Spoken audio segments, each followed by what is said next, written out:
Abogados, ¿cuál es la cosa más tonta que ha hecho su cliente para arruinar un caso? No es mi cliente, sino el del abogado del demandante. El hombre reclamó compensación laboral y nos echó todo encima, es decir, básicamente enumeró más de la mitad de las partes de su cuerpo en la petición de reclamación, afirmando que se había lesionado cada una. Estaba mintiendo y mi bufete lo sabía. De todos modos, íbamos a juicio y el día antes hicimos una búsqueda más en las redes sociales. Este absoluto idiota publicó un video de él ganando una competencia de breakdance que fue solo unos meses después del supuesto incidente en el trabajo. Nunca vi una desestimación más rápida en mi vida. No soy abogado, pero estaba en una sala de audiencias viendo cómo se desarrollaban las órdenes de restricción. En un caso, la mujer estaba presente, pero el hombre estaba en prisión y llamaba por teléfono. Después de llegar a un acuerdo, el hombre pidió hacer una declaración. Al final de su declaración, dijo, y dile a la mujer que se vaya al carajo. Recibió 6 meses adicionales de prisión. El hombre pidió hacer otra declaración después de recibir una reprimenda del juez. Y lo hizo de nuevo, diciéndole que se fuera al carajo. Y recibió otros 6 meses. Imaginen perder un año de su vida porque no pudieron callarse durante 5 minutos. Tuve un caso de violencia doméstica.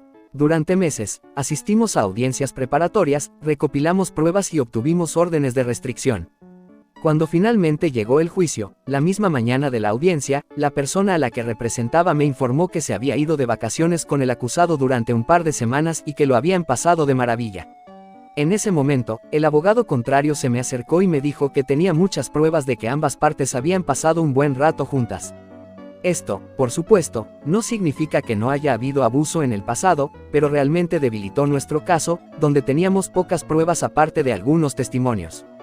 En ese momento, tuve que explicarle cómo, incluso más allá de las estrictas reglas legales, el juez podría cambiar de opinión al ver que la demandante estaba de fiesta con el acusado, para quien se había solicitado una orden de restricción. Llegamos a un acuerdo y evitamos el juicio. No soy abogado, esta no es mi historia. Pero, el abogado que manejó mis asuntos comerciales y una disputa legal es un juez federal. Antes de convertirse en juez, fue abogado de divorcios y asuntos civiles. Un cliente adinerado presentó una demanda de divorcio. Hay un acuerdo prenupcial, es bastante sólido. Discute la distribución de la riqueza, la pensión alimenticia, si la hay, se establece en una cantidad específica, aumentando anualmente según la inflación. Hay una excepción importante y es: si te descubren engañando. Aquí se define el engaño como cualquier contacto sexual con una persona antes de que el divorcio sea definitivo, automáticamente obtienes las peores condiciones del prenupcial. En el caso de la mujer, si ella engaña, no recibe pensión alimenticia y un pago único de $100,000. En el caso del hombre, si él engaña, pierde la casa familiar principal, todos los autos que no sean su vehículo diario y un cuarto de su negocio. Hay una opción de compra, pero no importa para esta historia. El abogado llega al tribunal y se reúne con su cliente en una sala de conferencias. Y el cliente está radiante. Le da la mano al abogado y dice: "Hey, Mike, quiero que conozcas a Jasmine. La conocí hace 2 meses. Es increíble, nos comprometimos el fin de semana en Francia". Y Mike le dio la mano a ella, se dejó caer en la silla y dijo: "Tenemos un gran problema. Estás engañando a tu esposa con ella. Y legalmente, esto es un descubrimiento que estoy obligado a entregar al otro lado". Él dijo: "¿Cómo diablos estoy engañando? Estamos separados". Mike dijo: "El engaño es cualquier contacto sexual antes de que el divorcio sea definitivo. Está en tu prenupcial, que tú mismo escribiste". El tipo se enfureció. Terminó tan enojado que abandonó el tribunal, lo que le dio a su esposa un fallo por defecto, lo que significa que ella obtiene todo lo que pidió. Y debido al engaño y a no presentarse, el juez ordenó que la transferencia de dinero ocurriera dentro de los 30 días. Como parte del acuerdo inicial entre ambas partes. Él no estaba allí para impugnarlo. Así que, ¡bam!, el tipo intentó transferir la empresa a la nueva mujer a través de un fideicomiso. Pero, es un movimiento ilegal. También intentó esconder el dinero con ella dándole un poco más de $1 millón en efectivo, una transferencia bancaria, pero el juez detuvo eso una vez que se enteró y requirió que la mujer devolviera el dinero ya que también se le notificó. Luchó durante años. Y terminó perdiendo dinero, tiempo, energía, su negocio, casa, 7 autos y su nueva esposa. Ahora, porque conozco a su hija del trabajo, es un hombre jubilado y enfadado que vive en la zona rural de Nuevo México. No puede permitirse jugar al golf más de una vez al mes. Y publica sobre cómo las mujeres son escoria. Uno de los primeros, y únicos, casos de divorcio que tomé como abogado independiente fue un hombre que dijo que su esposa había huido de regreso a Nepal y los había abandonado a él y a su hija de 7 años en los Estados Unidos. Dijo que no tenía forma de contactarla ni encontrarla y que probablemente estaba con un nuevo amante. Así que realizamos el servicio por publicación, presentamos todo en el tribunal, y el caso avanzaba, sin oposición, hasta que la esposa apareció, consiguió su propio abogado y demostró que su esposo sabía dónde estaba todo el tiempo. Él me admitió por correo electrónico que podría haber sido un poco engañoso conmigo. Le dije que si estaba dispuesto a ser completamente sincero conmigo de ahora en adelante, podríamos trabajar con el abogado de su esposa para llegar a un acuerdo, pero que tendría que pagarme más porque ahora era un divorcio contencioso y su pequeño anticipo para un caso no contencioso se había agotado. No hizo ninguna de estas cosas. No tenía ninguna fe en que dejaría de mentir, me dio más razones para ver que seguía mintiéndome, así que después de decirle que no podía seguir representándolo, presenté una solicitud de retiro de representación, una obligatoria basada en fraude al tribunal. Me presento en el tribunal para la audiencia de la moción y él se levanta y dice que se opone y que no quiere que me retire. Dijo que solo intentaba retirarme por el dinero y luego trata de entregar toda nuestra comunicación al tribunal.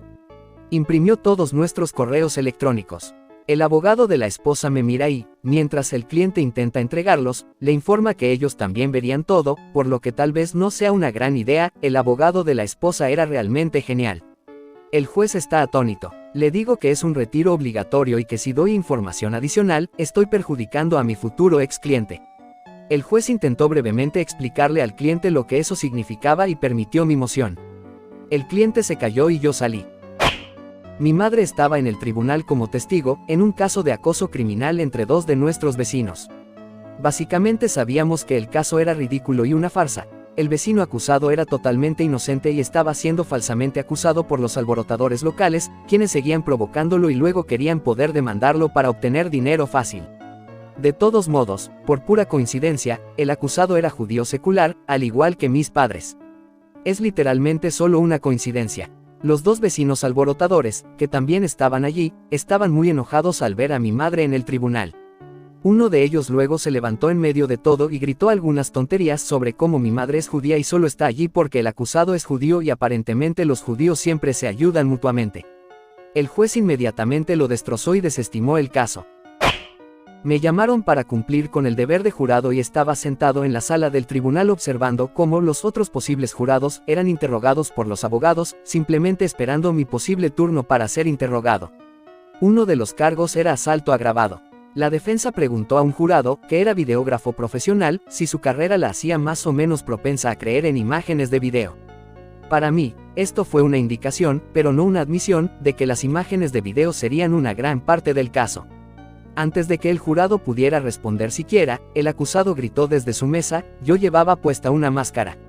Ni siquiera puedes ver mi cara. La sala entera se quedó en silencio durante unos 5 segundos antes de que el abogado defensor recuperara la compostura y pidiera al juez que desestimara al jurado. El juez nos despidió de vuelta a la sala de espera. 5 minutos después, uno de los empleados del tribunal entró y nos dijo, incluso a los jurados ya seleccionados, que el juicio se pospondría y que todos estábamos despedidos. Soy abogado. Podría escribir un libro sobre esto.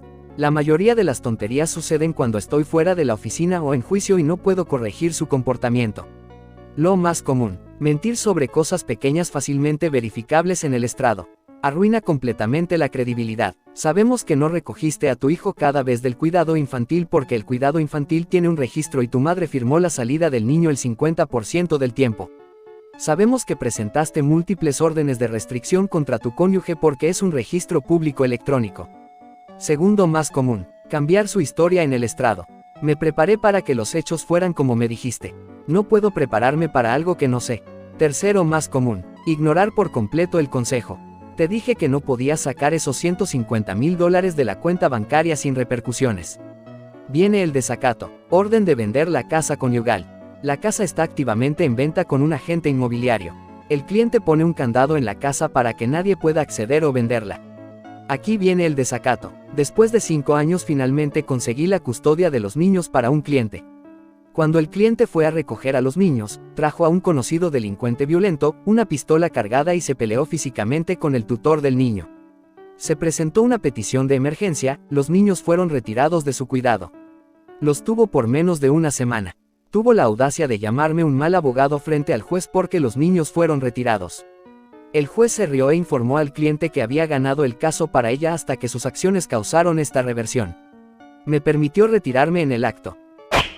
Mi ex esposa, para ahorrar dinero, dejó de reunirse con su abogado para preparar su caso de custodia. La audiencia fue solo entre los dos abogados y el juez, y mi abogado me contó lo que sucedió. Mi abogado presentó nuestro caso, que se basaba en que los niños se quedaran en la misma casa conmigo, en lugar de mudarse con mi ex. Habló sobre lo bien que les iba a los niños en la escuela, sus actividades extracurriculares, sus amigos, el hecho de que cada uno tenía su propia habitación y que mis padres vivían lo suficientemente cerca como para cuidar de ellos según fuera necesario. Entonces, el juez se volvió hacia el abogado de ella y le preguntó dónde vivía mi ex.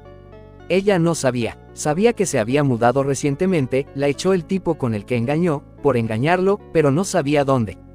El juez negó con la cabeza y les dijo que simplemente llegaran a un acuerdo sobre la custodia y visitas que él pudiera firmar. Aceptaron prácticamente nuestra propuesta. Yo tendría la custodia principal y ella tendría visitas razonables. No queríamos un horario de cada otro fin de semana, debido a las actividades de los niños. Realmente necesitas mantener informado a tu abogado sobre las cosas. Si no quieres pagar por una reunión, envíales un correo electrónico. Mi ex parecía pensar que obtendría la custodia porque, en sus palabras, soy su madre. Ese era todo su argumento. Soy abogada y una mujer se presentó en la oficina alegando que el banco iba a tomar su casa porque tenía más de 6 meses de retraso en su hipoteca. Aquí hay algo, si eres pobre y puedes demostrarlo con tu cheque de pago, firmas algunos documentos y el juez declara tu excepción para pagar tasas judiciales y los honorarios de los abogados de la otra parte en caso de que pierdas el caso. Entonces, esta mujer ganaba un poco más que el salario mínimo y tenía 4 hijos pequeños que mantener sin esposo. Su casa era de 2 habitaciones con basura por todas partes y todo roto por dentro. Un verdadero desastre y un ambiente terrible para los niños. Pero se negó a firmar los documentos declarando el estatus de pobreza de la familia porque, en sus palabras, no soy pobre y, aunque lo fuera, tengo orgullo y nunca lo asumiría. Reuniré este dinero. Tampoco firmó los documentos de representación de mi oficina, porque buscaría una segunda opinión. Entonces se fue. Después de 3 o 4 meses, regresó sin cita y con el dinero para las tasas judiciales. Pero ya había pasado el plazo que el juez había estipulado y ya había perdido la casa. Gracias por ver el video, no te olvides de darle like y suscribirse a nuestro canal para no perderte de las mejores historias de Reddit.